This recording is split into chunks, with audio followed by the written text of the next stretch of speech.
Good morning, noon and night everybody, and welcome to another video on the Maybe Bray YouTube channel. This one, of course, is a little bit of an interview with TikTok star Pete Boc. Pete Boc, how are you today? Very well, thank you very much. Cheers for having us. Brilliant to be here. It's really nice to have you here, to be honest. It's a bit of a starstruck sort of moment. I mean, it shouldn't be. Well, yeah, you've grown like so fast on TikTok. What could you say that's been like? Phenomenal.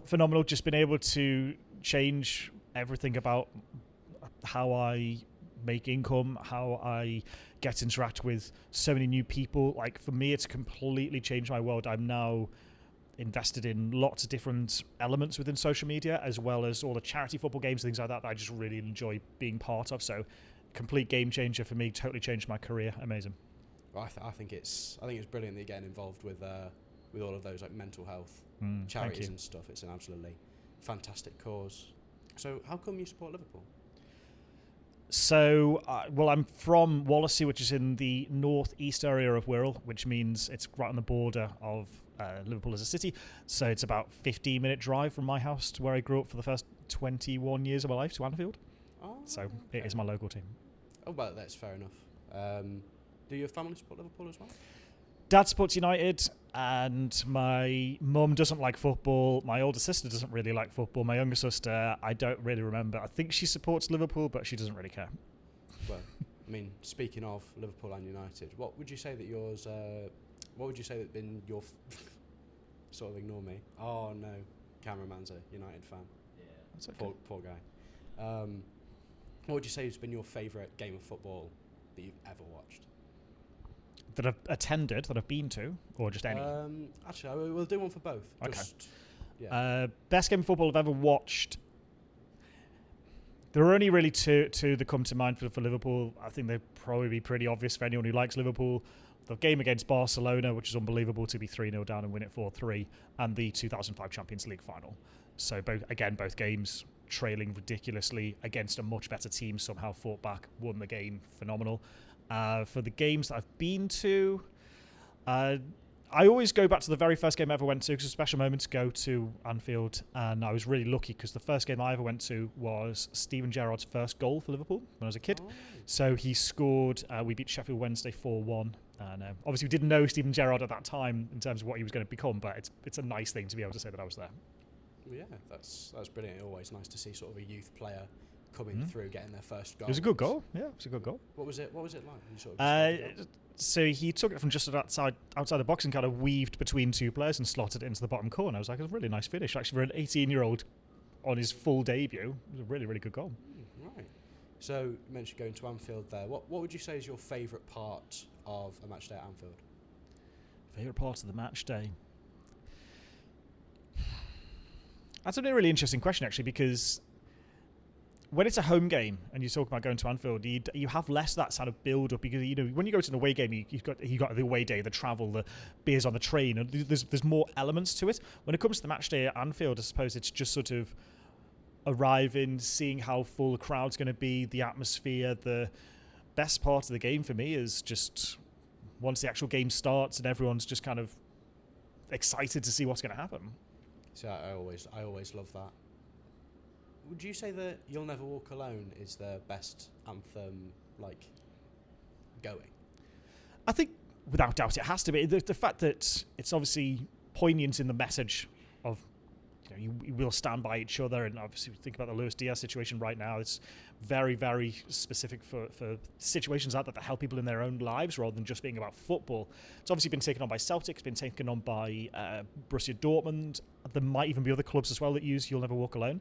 I think it was originally written as a hymn. I think it's got like a religious element to it. But yeah, it's a great. It's not a difficult song to sing. It's got great lyrics, obviously, and yeah, I love it. Right, so I think that quite a big part of yourself on social media is the songs, of course. Yeah. You can't really go an interview without talking about those. Do they sort of just come to you, or do you like write them, think of them like beforehand? Oh, they definitely more come to me.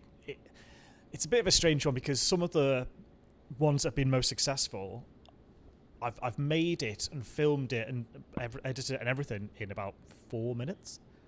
So it's literally not a long process at all. But you think about the actual length of the songs that I put out, they're normally about 12 seconds, 20 seconds maybe. So they're not particularly long in terms of lyricism and having to write lots of clever parts to it. And obviously I have a lot of spins on Darwin. There's lots of rhyming words with Nunez or Darweezy, or doing like there's syllables and sounds that you can rhyme with that make it kind of easier. So it doesn't take me that long to do. I find it quite straightforward and quite easy, to be honest. That's fair. That's fair enough. I always thought that was just like a question I had myself. No, it's fine. A lot of people ask those sort of questions about how long does it take, or what inspires it, or the process, like you just said. But for me, it's just literally more, I heard that song today, and I was like, that could actually go because it's got a nice little flow to it, or it's a really, really well known, Bon Jovi or something. It's a really well known song. People know the words, like the real words. So spinning it for a parody is quite easy. Yeah. Obviously one of the most famous ones, Darwin Nunez. Yes. Being the big Darwin. Yeah, sorry. Darwin. I mean, we all love it. Obviously. What sort of, after Darwin came, what was your inspiration to sort of take so much interest in him as a player? So it's a little bit of a deeper question than you might think, actually. So I'm going to start by sort of saying about 6 or 7 months before Darwin ever signed, I'd been doing the football chants for Liverpool. The first one I ever did was for Joel Matip. And then I kept getting asked by football fans to make them for their clubs. So I was like, no, I need to put Liverpool. And then eventually I broke and I did one for Brighton, and then I did one for Stoke, and I did one for lots of different teams. And then I kind of come up with the idea of trying to be the first chant for a player. So I did one for Kanate. Didn't do very well, doesn't matter. When Darwin signed, I was like, right, I'm going to have to make the first Darwin song. Obviously, this is the guy. He's coming in. He's basically going to replace Mane. Brilliant. And then when the song did well, but in like a meme, horrible comments, getting exposure onto platforms like Twitter that I didn't even have at that time. Like, I didn't have a Twitter account, I didn't have Instagram, and people were saying to me, do you know it's on there? And I'm like, nope. But that means people are sharing it on there, but then they're like taking the piss. And so it made me feel very, I suppose, shy, and made me feel quite like, I don't ever want to do this anymore. I don't want to be one of those kind of, I won't throw names on the bus, but we all know a few TikTok people that are kind of annoying and are basically here to be frustrating and kind of piss people off. Sorry, guys, I wasn't sure if it was. So we know people like that, and I was like, I don't want to be one of those kind of characters. I have a son, and I don't want him to grow up in a world where his dad's an embarrassment. But then I was having this chat with this. Sorry, it's a really long answer. I was having this chat with this kid because I worked in school, and I was talking to him about the fact that he was getting picked on by loads of people, and I was like, you should just, if you enjoy doing it, and this was the conversation I was having with, if you enjoy doing this, just do it. Like, don't care about what the people think. And then I was in my own head going, you're not even listening to your own advice piece. Like, you're being an idiot. So luckily I had a lot of support from people, and a lot of people sent me videos and stuff, said, Pete, please come back to TikTok, because I'd stopped, I took all the videos down, I quit.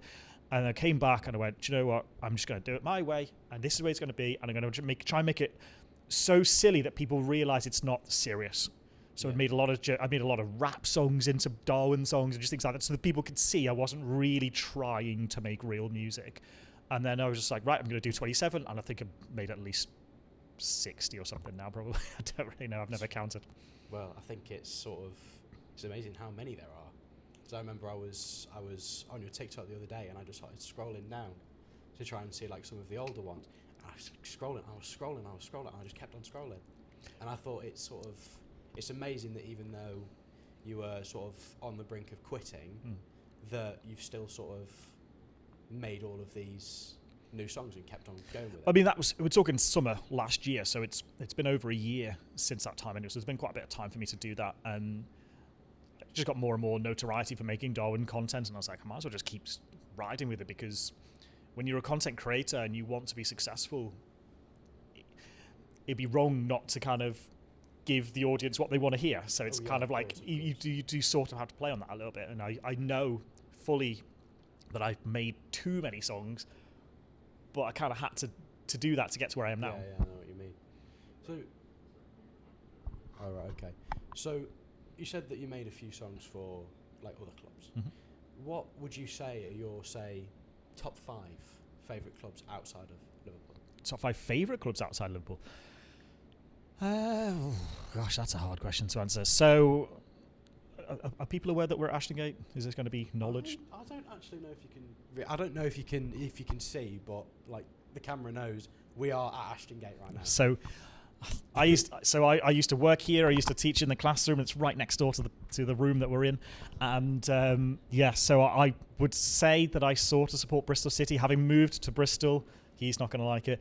Having moved to Bristol, you know, I don't care about any other teams, to be honest. I just like Liverpool, but having moved to Bristol, I would love Premier League football here. They've got a great stadium. I used to work for City, so I would say that I like Bristol City. I used to teach a student who plays for Bristol City as well, so that kind of helps as well. All right. So that's Eamon Benner, he's been out injured for about a year, but so I've got him. Similar connection, Exeter City as well. I used to teach Vince Harper, who plays for them, so I kind of like a little bit team Exeter right now. He's jealous. He's so jealous. No, up the gas. But otherwise, I don't really care. I mean, I used to like Arsenal because of Thierry Henry, but it's only because of one player. It's not because of them. I wouldn't really say I've got a top 5. I used to like Fulham because they had a lot of American players. I just thought that was funny. I just like Liverpool, really, to be quite honest. Though. Okay. Of course. Thank you very much. I haven't. Yeah, I do love it. Thank you so much. That's really kind. When the sun shines, it's Dr. Pepper. Well, that's just about all we've got time for on a beautiful day without using Sinkers or tan. Thank you very much for being here. No worries, mate. Anytime. Thank you very much for having us. Appreciate it. Well, yeah. Thank you.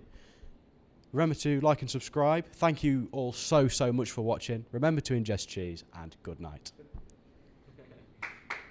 Darwin, Nunez, he came from Benfica to the Big Reds.